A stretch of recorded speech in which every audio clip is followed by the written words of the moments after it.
حضرت عائشہ کہتی ہیں کہ میں نے نبی صلی اللہ علیہ وسلم کی ازواج میں سے کسی پر رشک نہیں کیا سوائے حضرت خدیجہ کے، اور میں نے خدیجہ کو نہیں پایا، نہیں انہوں نے حضرت خدیجہ کو نہیں دیکھا تھا، وہ تو مکہ میں ہی فوت ہو گئی تھی، کہ رسول اللہ صلی اللہ علیہ وسلم جب بکری ذبح کرتے تھے تو آپ فرماتے تھے اس کا گوشت خدیجہ کی سہیلیوں کو بھیج دو. اتنی کیئر، صرف بیوی کو نہیں کھلانا، بیوی کی دوستوں تک بھی چیز جائے. آج اگر کوئی عورت 2 کیک بنا لے تو سوال پیدا ہو جاتا ہے یہ دوسرا کس کے لیے. اگر وہ کہے میں نے اپنی فرینڈ کو بھیجنا ہے، اوہ ہو، پھر تو شاید چھاتی گر پڑے. فرینڈ کو بھیجنا ہے، اتنے چھوٹے دل ہیں. اچھا بعض اوقات یہ وجہ بھی ہوتی ہے کہ جب ہم صرف فرینڈ کو بھیجتے ہیں، اس کی ماں کو نہیں بھیجتے، پھر اس کو لگتا ہے اچھا فرینڈ کو تو یہ تحفہ جا رہا ہے اور گھر والوں کی خبر نہیں. تو جب ہم رشتوں میں بیلنس کرتے ہیں نا، ماں اپنی جگہ، باپ اپنی جگہ، بہن اپنی جگہ، بھائی اپنی جگہ، بیٹا اپنی جگہ، بیوی اپنی جگہ، شوہر، پھر کم اعتراض ہوتے ہیں. جب گھر والوں کے پیٹ بھر جاتے ہیں نا، پھر آپ کسی اور کو بھی بھیج سکتے ہیں، پھر اعتراض کم ہوتا ہے یا نہیں ہوتا. بہرحال وہ کہتی ہیں ایک دن میں غصے میں آ گئی. حضرت عائشہ تھوڑی جیلسی فیل ہوئی ہوگی. میں غصے میں آ گئی. میں نے کہا آپ تو ہر وقت خدیجہ خدیجہ کرتے رہتے ہیں، آپ تو ہر وقت خدیجہ کو یاد کرتے ہیں. تو رسول اللہ صلی اللہ علیہ وسلم نے یہ نہیں کہا نہیں تم بے فکر رہو، مجھے تم سے زیادہ محبت ہے، میں تو ویسے ہی کر رہا تھا. نہیں، ٹالا نہیں، کہا انی قد رزقت حبها، مجھے اس کی محبت کا رزق ملا ہے، میرے دل میں ڈالی گئی ہے اس کی محبت. یہ محبتیں اللہ ڈالتا ہے، انسانوں کی محبت اللہ ڈالتا ہے دلوں میں. تو فرمایا اللہ نے مجھے اس کی محبت دی ہے، تو میں کیا کر سکتا ہوں. تو محبت اگر ہو تو اس کے اظہار میں کوئی گناہ کی بات نہیں ہے. پھر اسی طرح نبی صلی اللہ علیہ وسلم حضرت عائشہ سے بھی بہت محبت کرتے تھے. وہ کہتی ہیں کہ میں حیض کی حالت میں، پیریڈز میں پانی پیتی اور اپنا برتن نبی صلی اللہ علیہ وسلم کو دیتی، آپ برتن سے اسی جگہ منہ رکھ کے پانی پیتے جہاں سے میں نے پانی پیا ہوتا تھا. یہ کیوں؟ کوئی ضروری ہے؟ محبت کے اظہار کے لیے. محبت اظہار مانگتی ہے. آپ صرف زبانی کہیں گے نا مجھے بہت محبت ہے. ہاں، میرے والد ایک مثال دیا کرتے تھے کہ اگر کوئی یہ کہ مجھے تم سے بہت محبت ہے اور وہ کہے اچھا ذرا پانی لا دو کہ تمہارے پاؤں ٹوٹے، خود اٹھ کے لے لو، تو کہتے یہ محبت نہیں ہوتی. محبت تو اطاعت سکھاتی ہے، محبت تو کیئر سکھاتی ہے. اگر آپ کو کسی سے محبت ہے تو پھر آپ کو اس کی کیئر بھی کرنی ہوتی ہے. تو بہرحال پیریڈز کی بات اس لیے کی گئی کہ اہل کتاب کے یہاں پیریڈ والی عورت کو تو گھر سے باہر ایک الگ جگہ بند کیا جائے. شاید آپ کو کبھی پاکستان میں گئے ہوں، شمالی علاقہ جات میں، ناردرن ایریاز میں ایک کمیونٹی رہتی ہے، میں وہاں جا چکی ہوں، اپنے ذہن میں نام نہیں آ رہا ان کا، میرے خیال کیلاش تھا ہی جی. وہاں پر میں نے خود دیکھا کہ کچھ لوگ اپنے گھروں میں ہیں اور ایک ہاسٹل ٹائپ چھوٹی سی جگہ تھی، تو کچھ عورتیں اور چھوٹے چھوٹے بچے ان کے ادھر. میں نے کہا یہ ساری عورتیں یہاں کیوں رہ رہی ہیں؟ کہتے ہیں جب پیریڈز ہوتے تھے ان کو ادھر بھیج دیا جاتا ہے، گھر نہیں رہ سکتے. یہود کے یہاں بھی یہی تھا. نبی صلی اللہ علیہ وسلم نے خاص طور پر اپنے عمل سے کر کے دکھایا کہ عورت ناپاک نہیں ہو جاتی. یعنی ٹھیک ہے نماز نہیں اس نے پڑھنی اس لیے ہم کہتے ہیں ناپاک ہے، لیکن فزیکلی نہ اس کا لعاب دہن ناپاک ہے، نہ اس کا پسینہ. ہمارے ہاں بھی اتنی غلط فہمی ہے کہ اگر پیریڈز میں کوئی کپڑا پہن لو بس بھائی اب تو دوبارہ اس میں نماز نہیں ہو سکتی. نہیں، ایسا کچھ نہیں ہے. اگر کوئی اسپاٹ لگ گیا اس پہ، بس اتنی جگہ آپ دھو لو اچھی طرح 3 دفعہ مل کے، تاکہ اس کی نجاست ساری نکل جائے، دوبارہ اسی کپڑے میں نماز ہو سکتی. بعض لوگ شادی کے کپڑے پہن کے اگر پیریڈز میں پہن لیں تو نماز ہی نہیں پڑھتے، وہ کہتے نہیں یہ اصل میں ناپاک کپڑے پہنے. بھی کہاں سے ناپاک ہو گئے؟ لا علمی ہے نا، لا علمی میں فرائض چھوڑ دیتے ہیں. ایسا کچھ بھی نہیں ہے. تو بہرحال نبی صلی اللہ علیہ وسلم اسی جگہ سے گوشت کھاتے تھے جس جگہ سے حضرت عائشہ نے کھایا تھا. اچھا اس میں ایک اور مسئلہ بھی نکلتا ہے، وہ یہ کہ بیوی بھی پہلے کھا سکتی ہے اور پی سکتی ہے.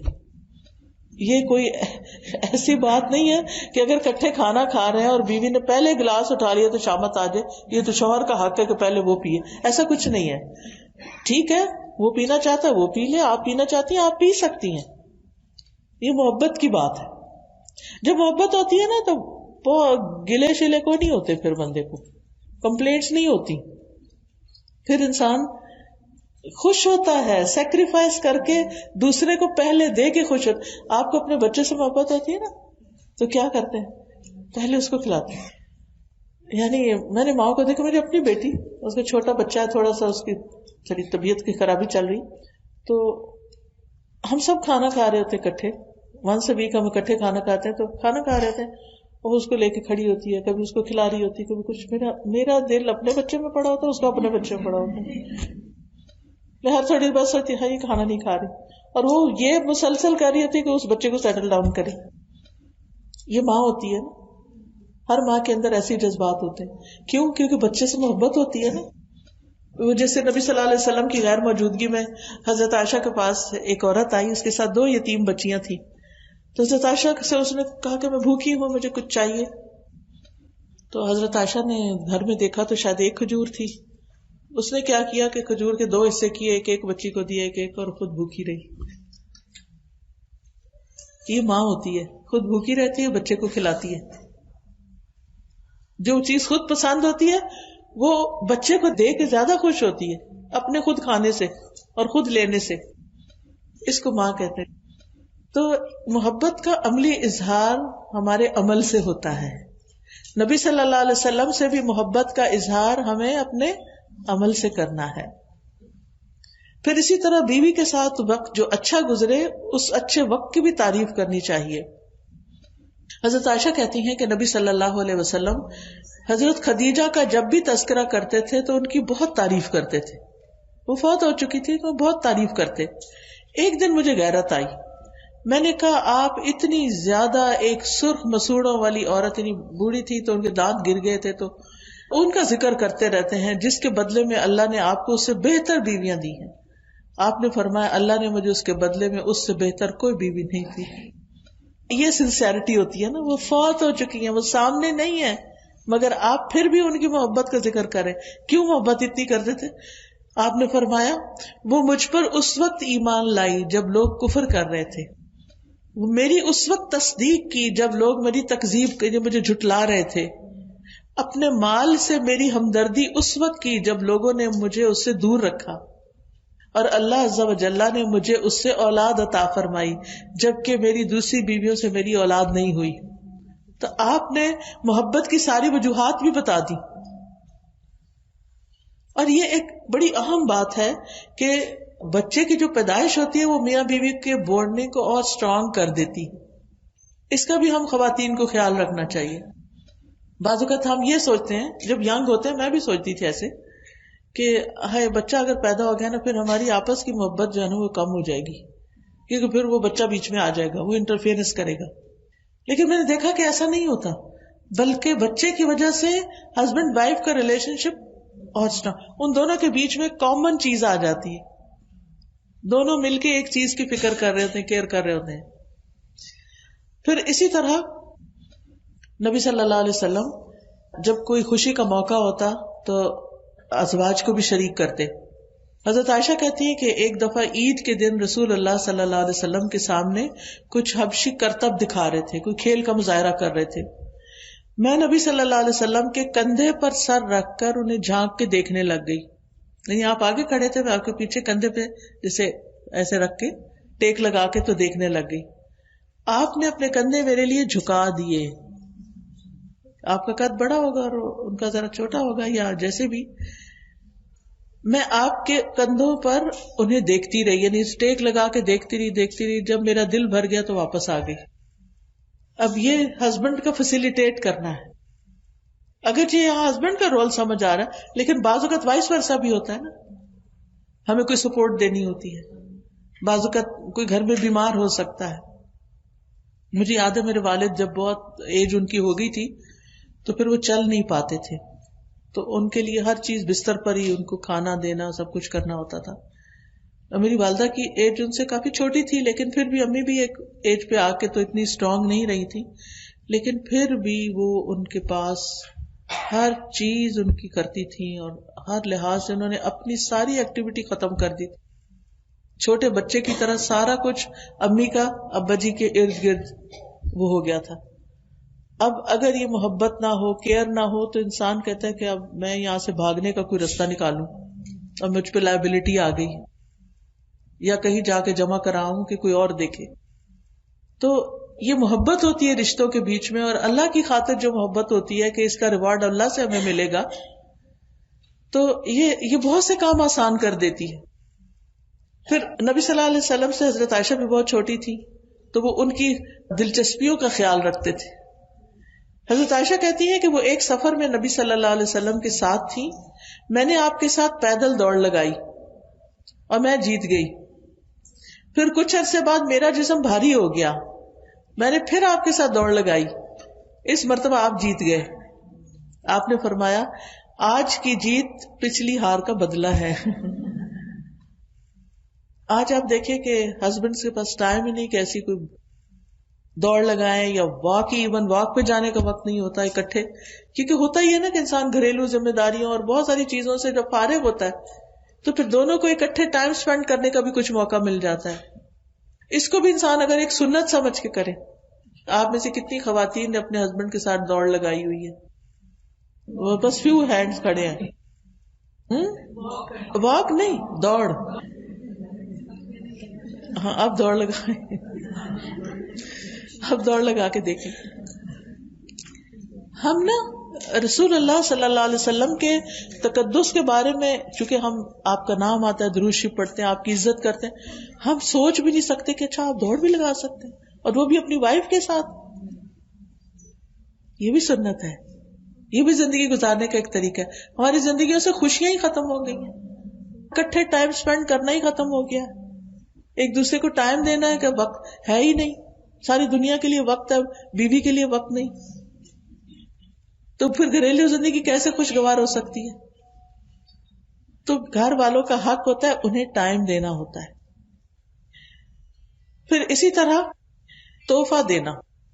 شرح کہتے ہیں میں نے حضرت عائشہ سے صحرا اور بیابان میں زندگی گزارنے کے بارے میں پوچھا تو انہوں نے کہا کہ رسول اللہ صلی اللہ علیہ وسلم ٹیلوں پر جایا کرتے تھے، یعنی دور نکل کے جاتے تھے.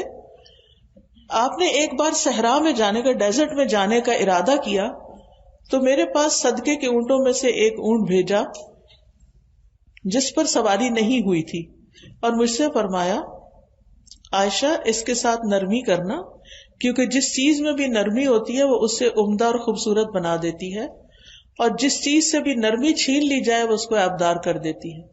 یعنی نبی صلی اللہ علیہ وسلم نے حضرت عائشہ کو تحفہ دیا کس چیز کا؟ اس وقت کی کار کا، اونٹ کا. اونٹ سواری کے لیے ہوتا ہے نا، ٹھیک ہے. تو آج آپ دیکھیں الحمدللہ بہت سے ہسبینڈ اپنی وائف کو جب وہ ٹیسٹ پاس کر لیتی ہیں ڈرائیونگ مشکل سے، تو پھر تحفے میں گاڑی دیتے ہیں. تو یہ بھی ایک کیا ہے، سنت ہے، ثواب کا کام ہے.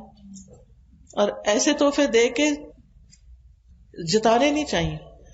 اور کیا کروں تمہارے لیے، گاڑی بھی تمہیں لے دی، اب تم خود جاؤ خود کرو. نہیں، تحفہ دے کے کبھی کسی کو احساس نہ دلائیں کہ میں نے تمہیں تحفہ دیا، بلکہ شکر کریں اس نے قبول کیا ہے.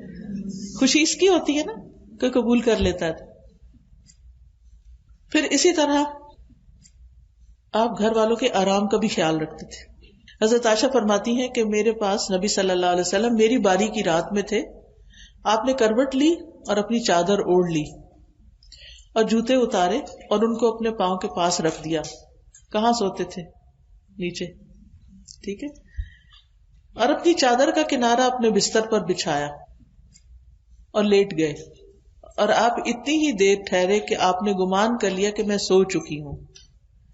پھر آپ نے آہستہ سے اپنی چادر اوڑھی، آہستہ سے جوتا پہنا، آہستہ سے دروازہ کھولا، باہر نکلا، آہستہ سے دروازہ بند کیا. اتنی دفعہ آہستہ لفظ آیا، آہستہ آہستہ آہستہ آہستہ. ہم صبح سویرے تہجد پڑھنے کے لیے کیا کرتے ہیں؟ اتنا زور کا الارم لگائیں گے کہ سارا گھر جاگ اٹھے، کیونکہ ہمیں نہیں جاگ کھلتی تو اس لیے لگانا ہی ہے نا. تو ایسا طریقہ اختیار کریں، اللہ تعالیٰ سے دعا کر کے اللہ تعالیٰ آنکھ کھل جائے، اور پھر جب بیڈ سے اٹھے تو آرام سے اٹھے. اگر گھر میں دوسرا واش روم ہے تو بیڈ روم کا واش روم نہیں یوز کریں, چپکے سے باہر نکلیں, چپکے سے. اور اگر کوئی کچن ساتھ ہے یا کوئی اور چیز ساتھ ہے تو دروازہ آرام سے بند کر کے پھر کوئی کام کرے. کیونکہ ہمارے اب مشکل یہ ہے نا کہ اتنی مشینیں گھر میں چل رہی ہوتی ہیں. کافی بنانی ہے اگر صبح تو مشین چلے گی, اور اگر کوئی اور اسی طرح کا اگر ڈش واشر چلانا ہے یا واشنگ مشین چلانا, ہر چیز کا شور ہے گھر میں. تو جب ہسبینڈ آرام کر رہا ہو تو اس ٹائم پر یہ کام نہ شروع کر دیں, اس کے لیے ٹائم مینجمنٹ کرے, کوئی اور ٹائم نکالیں. کیونکہ ہم سوچتے ہیں پھر میں کیا کروں, میرے پاس بھی یہی ٹائم ہے اور میرے پاس اور کوئی ٹائم نہیں ہے, مجھے اب صبح برتن چاہیے, مجھے تو چاہیے, میں تو لگانا ہے. نہیں, ضد نہیں کرنی. اچھا سوچیں, اچھا اور کون سا وقت ہو سکتا ہے جب یہ گھر پہ نہ ہو, جب یہ ڈسٹرب نہ ہو. یہاں تو نبی صلی اللہ علیہ وسلم بیوی کا خیال کر رہے ہیں, تو کیا بیوی کے لیے لازم نہیں ہے کہ وہ ہسبینڈ کا خیال کرے؟ دونوں طرف دیکھیے. ایک بات یاد رکھیے, کوئی ریلیشن شپ ون سائیڈڈ نہیں ہوتا, دو طرف سے معاملہ ہوا کرتا ہے. اور انتظار نہ کیا کرے کہ پہل کوئی اور کرے. کیا کرنا چاہیے؟ خود کر لیں. جو چیز آپ چاہتے ہیں نا دوسرا آپ کے ساتھ کرے, وہ آپ کر لیں. اچھا, بعض اوقات کچھ لوگ اس کو بھی ایکسپٹ نہیں کرتے. کچھ سخت دل لوگ ہوتے ہیں, اگر آپ ان سے یہ بھی پوچھنا پانی پینا ہے تو تمہیں ہر وقت یہی پوچھنے کی یاد رہتا ہے, پانی پینا ہے, پانی پینا ہے. کیونکہ ہمیں یہ ہوتا ہے نا, آج کل پیاس وغیرہ کم لگتی ہے تو ڈاکٹر کہتے ہیں 8 گلاس پانی پیو, یہ کرو وہ کرو. تو پھر ہم دیکھتے ہیں پانی کوئی نہیں پیا ہسبینڈ نے, تو پھر ہم کہتے ہیں آپ کو پانی پینا ہے, آپ پانی پیئیں. وہ اس کو بھی مائنڈ کر جاتے ہیں. پھر تو ایک تو ہم طریقہ سوچا, آپ ان سے ہی پوچھ لیں. اچھا پھر میں کیسے کہوں, آپ مجھے بتا دیں, میں ویسے ہی آپ کی خدمت میں حاضر ہو جاؤں گی, لیکن آپ کو یاد دہانی. میں بعض اوقات کہتی ہوں مجھے اچھا تو نہیں لگ رہا, لیکن وہ ڈاکٹر نے کہا تھا نا یہ کرنا ہے, تو پھر کچھ نہیں کہتے, ٹھیک ہے ہاں تم صحیح کہہ رہی ہو. پھر کبھی کہتے ہیں اچھا تم نے یاد کرا دینا تھا نا, تم نے کہہ دینا تھا نا. نہیں, اس وقت جب کوئی کھا رہا ہو نا, اس وقت نہیں کہتے کہ میٹھا نہیں کھانا کیونکہ شوگر آئی ہو جائے, کیونکہ وہ کسی کے منہ سے نوالا چھین دے نا, وہ بڑا تکلیف دہ ہوتا ہے. ایسی چیزوں سے بھی بچنا چاہیے.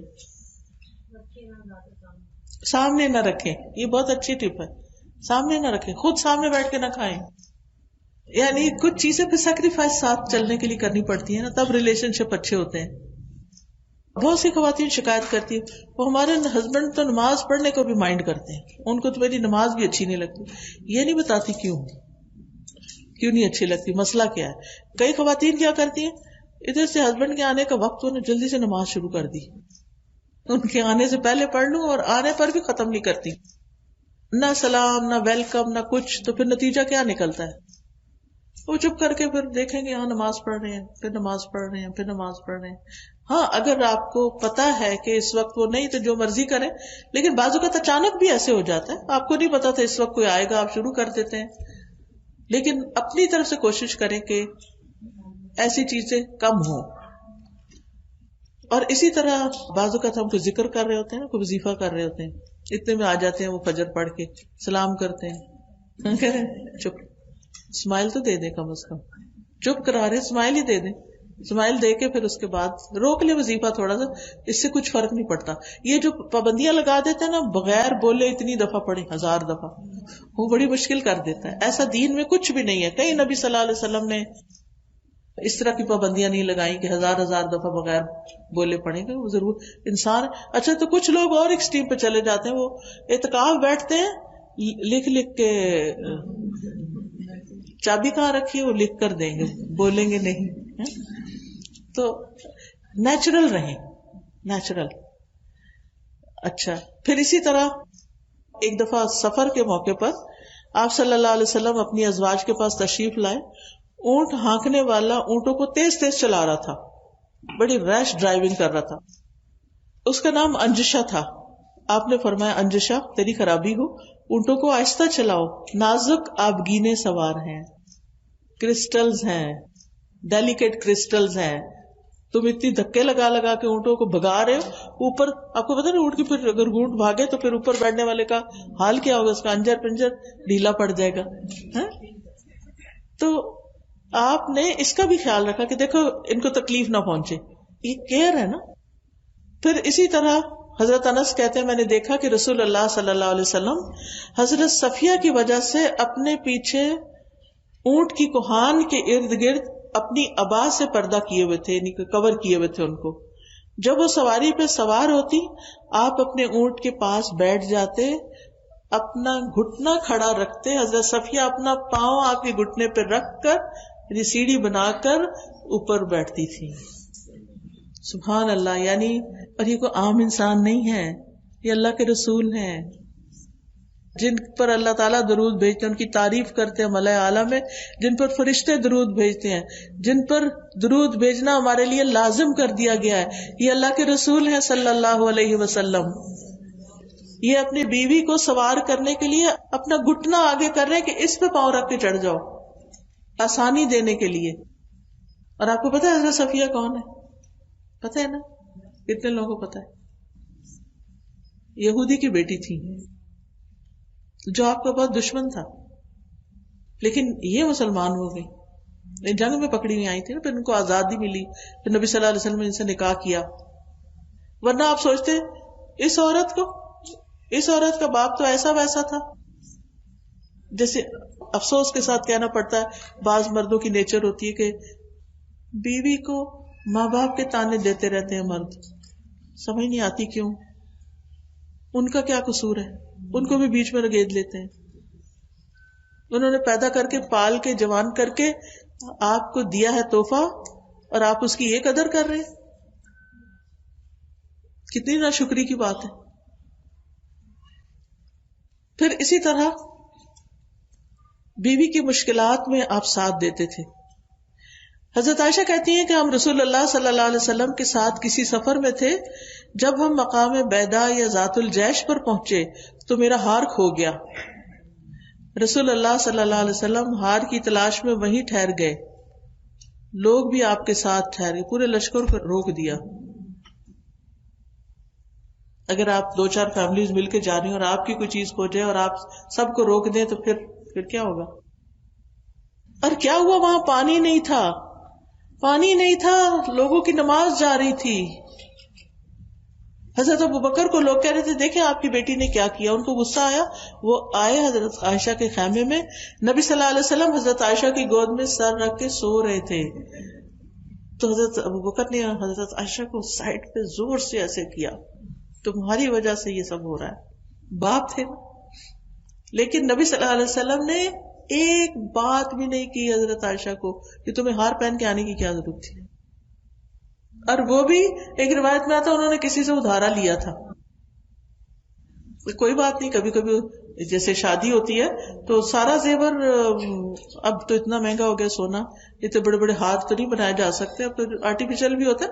لیکن اگر بہن کا پہن لیا، اس کا مجھے یاد ہے کہ میری شادی پہ جو ٹیکا تھا، پتہ نہیں کیا تھا، وہ پتہ نہیں کتنے لوگوں نے شادی پہ پہنا. چند منٹ کی بات ہوتی ہے، اس وقت دلہن کو سجانا ہوتا ہے، بعد میں کس نے پہننا؟ کوئی گھر میں ٹیکا پہن کے پھرتا ہے؟ مطلب کوئی ایسا زیور تو نہیں ہے کہ جو گھر میں پہننے والا ہو. بہرحال اب ہوا کیا، جب سواریاں اٹھی ہار نیچے سے نکل آیا، تو اتنے میں تیمم کی آیتیں نازل ہو گئیں، پانی نہیں تیمم کر لو. تو ایک صحابی ہیں اسید شاید ان کا نام ہے، تو وہ کہتے ہیں کہ اے آل ابی بکر، یہ آپ کی پہلی برکت نہیں تھی، یعنی اس سے پہلے بھی آپ کی وجہ سے ہم پہ بڑی خیر نازل ہوئی ہے. تو اس مشکل کے اندر سے خیر نکل آئی، آسانی نکل آئی. لیکن ایسے مواقع پر کام ڈاؤن رہنا، لیٹ گو کرنا اور سو جانا حیرت کی بات ہے نا. ہم سو سکتے ہیں ایسی جگہ؟ وہی نا، یعنی نبی صلی اللہ علیہ وسلم کو آپ دیکھیں کہ اتنے ریلیکسڈ ہیں، اتنے کام ڈاؤن، اتنے کام ہیں. ہم چھوٹی چھوٹی باتوں پر اتنی بڑی ٹینشن سر پہ سوار کر لیتے ہیں کہ ہم ریلیکس کرنا ہی بھول جاتے، اپنے آپ کو ہی تکلیف دے رہے ہوتے ہیں. کیا ٹینشن لینے سے مسئلہ جلدی حل ہوتا ہے؟ کتنے لوگوں کا مسئلہ ٹینشن لینے سے حل ہوتا ہے؟ کسی کا بھی نہیں. جس وقت آپ کو ٹینشن چڑھنے لگے یا جس وقت آپ کو پریشانی بہت ستانے لگے تو آپ اپنے آپ کو کہا کریں کام ڈاؤن، کام ڈاؤن، آرام آرام آرام، ہو جائے گا، کچھ نہیں ہوتا، ہو جائے گا، ہو جائے گا. جلدی مچانے سے کچھ نہیں ہونے لگا، آرام سکون سے ریلیکس ہو جاؤ، ریلیکس ہو جاؤ. جیسے کسی کو کہتے ہیں ایسے اپنے آپ کو کہا کریں. تو اس سے آپ دیکھیں کہ جب آپ ریلیکس ہوں گے نا تو آپ زیادہ بہتر فیصلے کر سکیں گے. جب ہم جلدی غصہ مچاتے ہیں نہ چیز ملتی سامنے پڑی ہوتی نظر نہیں آتی، کیونکہ ہم غصے میں ہوتے ہیں نا، ہمارا دماغ کہیں اور ہوتا ہے تو وہی چیز لیٹ ہو جاتی، ڈیلے ہو جاتی. پھر اسی طرح یہ ہے کہ بیوی کو ناراض ہونے کی بھی گنجائش دینا کہ اگر اس کو کسی وقت موڈ آف ہو گیا تو کوئی بات نہیں، اٹس اوکے.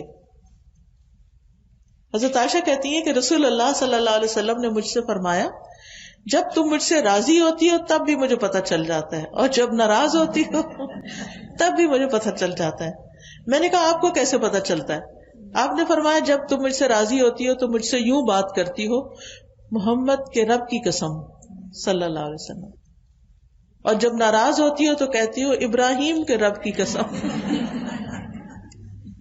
میں نے کہا اللہ کے رسول صلی اللہ علیہ وسلم واللہ میں آپ کا صرف نام ہی چھوڑتی ہوں، میں محبت نہیں چھوڑتی، صرف آپ کا نام چھوڑ دیتی ہوں تاکہ آپ کو پتہ چلے کہ میں ناراض ہوں. پھر اسی طرح اگر آپس میں کوئی بھی بات ہوتی تھی تو بیوی کے والدین کو شکایت نہیں لگاتے تھے،